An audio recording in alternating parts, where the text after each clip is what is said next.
Anakapalli DSP కార్యాలయంలో DSP Shravani media సమావేశం. కోటపాడు పోలీసులకు వచ్చిన ముందస్తు సమాచారం మేరకు కోటపాడులో వాహన తనిఖీలు. ఒరిస్సా నుండి హైదరాబాద్కు టాటా సఫారీ వాహనంలో అక్రమంగా తరలిస్తున్న 50 లక్షలు విలువ చేసిన 100 కేజీల గంజాయిని పట్టుకున్న కోటపాడు పోలీసులు. 2 అరెస్ట్, 3 సెల్ ఫోన్లు స్వాధీనం. ఈ అక్రమ రవాణాలో మరో 2 నిందితులను గుర్తించిన పోలీసులు. త్వరలో వారిని కూడా అరెస్టు చేస్తామన్న డీఎస్పీ.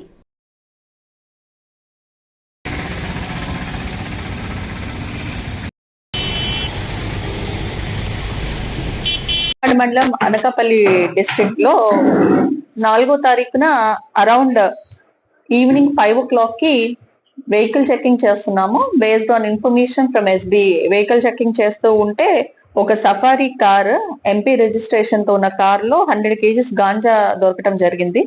దాంట్లో మేము 2 అక్యూజ్ ని అరెస్ట్ చేయడం జరిగింది. ఒకడు కర్ణాటక అతను, ఒకటి తెలంగాణ అతను. వీళ్ళిద్దరూ మల్కాన్గిరి, ఒరిస్సా వెళ్లి గాంజా తీసుకుని వయా చెల్లావారి కల్లాలు వస్తూ ఉంటే ఆన్ ఇన్ఫర్మేషన్ వాళ్ళని క్యాచ్ చేయడం జరిగింది. Total 100 kgs ganja, 3 mobile phones and vehicle seize చేయడం జరిగింది ఈ టోటల్ అఫెన్స్ లో. అండ్ మేము దీన్ని బట్టి చెప్పేది ఏంటి అంటే, గాంజా ఎన్డీపీఎస్ ట్రాన్స్పోర్ట్ కానీ హ్యాండిల్ చేయడం కానీ కన్జంప్షన్ కానీ చేస్తే ఇక్కడ నుంచి స్ట్రిక్ట్ గా యాక్షన్ తీసుకుంటామని చెప్పడం జరిగింది. ఇప్పటిదాకా కూడా కన్జంప్షన్ లో మేము స్టూడెంట్స్ ఏంటి అందరి మీద కొంచెం లిబరల్ ప్రాస్పెక్టివ్ లో వాళ్ళు కిడ్స్ అని చెప్పి వదలటం జరుగుతుంది. ఇక నుంచి as per instructions from senior officers ఎవరైతే కన్స్యూమర్స్ ఉన్నారో వాళ్ళ మీద కూడా స్ట్రిక్ట్ యాక్షన్ తీసుకోవటం జరుగుతుంది.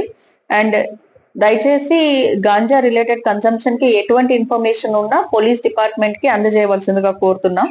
సో దట్ మనం ఈ డ్రగ్ రిలేటెడ్ మెనన్స్ అనేది కంప్లీట్లీ స్టేట్ నుంచి అవాయిడ్ చేయగలుగుతాం. Thank you. అంటే కన్సీల్ చేద్దాము అని చెప్పేసి డిసెప్షన్ కోసం అని చెప్పేసి రౌండ్ అబౌట్ తిరిగి వస్తున్నారు. అలా వస్తూ ఉంటే మనకి ఇన్ఫర్మేషన్ వచ్చి మనం పట్టుకోవడం జరిగింది. లోకల్ వాళ్ళు ఎవరు ఇందులో ఇన్వాల్వ్డ్ లేరంటే, వీళ్ళు టోటల్ ఆపరేట్ చేసిన గ్యాంగ్ అంతా హైదరాబాద్ నుంచి చెందిన వాళ్ళే. వీళ్ళ మీద ప్రీవియస్ అఫెన్సెస్ ఏమీ లేవు, బట్ ఎడ్యుకేషన్ అయితే ఏమీ కాదు. డ్రైవర్స్ వీళ్ళిద్దరు. ఏదన్నా ఎంప్లాయ్మెంట్ ఉంటే చూడమని చెప్పేసి అడిగితే గాంజాయి ట్రాన్స్పోర్ట్ అని చెప్పేసి హ్యాండ్లర్స్ యూజ్ చేయడం జరిగింది. ఎంప్లాయ్మెంట్ ఇవ్వమని వేరే వాళ్ళని అప్రోచ్ అయితే ఇలా గాంజా ట్రాన్స్పోర్ట్ కి మీరు హెల్ప్ చేస్తారా అంటే, సరే హెల్ప్ చేస్తాము అంటే ఫర్ లార్జ్ సమ్స్ ఏమీ లేవు. మామూలు డ్రైవింగ్ చేస్తే 1000 రూపాయలు వస్తాయి, గాంజా ట్రాన్స్పోర్ట్ చేస్తే they will get around 1 lakh. So easy money కోసం అని చెప్పేసి దీంట్లో పార్టిసిపేట్ చేయడం జరిగింది అండ్ దొరికిపోవటం జరిగింది. అలాగా డ్రైవర్స్ బండి కూడా ఎవరైతే ఎబ్స్కాండింగ్ అక్యూజ్డ్ ఉన్నాడో A3 అతనే ఆ బండి కూడా వీళ్ళకి అరేంజ్ చేసి ఇవ్వడం జరిగింది. అది ఎంపీ రిజిస్ట్రేషన్ తో ఉంది. ఆ డీటెయిల్స్ కూడా ఇప్పుడు ఫైండ్ అవుట్ చేస్తున్నాం. బండి నెంబర్స్ ఒకసారి అవి కూడా వెరిఫై చేస్తున్నాం. బండి నెంబర్స్ కూడా ఎక్కడెక్కడ. ఇంకొక 2 ఉన్నారు. వాళ్ళని బట్టి ఇంకెవరైనా ఉంటే వాళ్ళని కూడా యాడ్ చేస్తాం. ఇది చల్లావారి కల్లాలు, కోటపాడు జంక్షన్.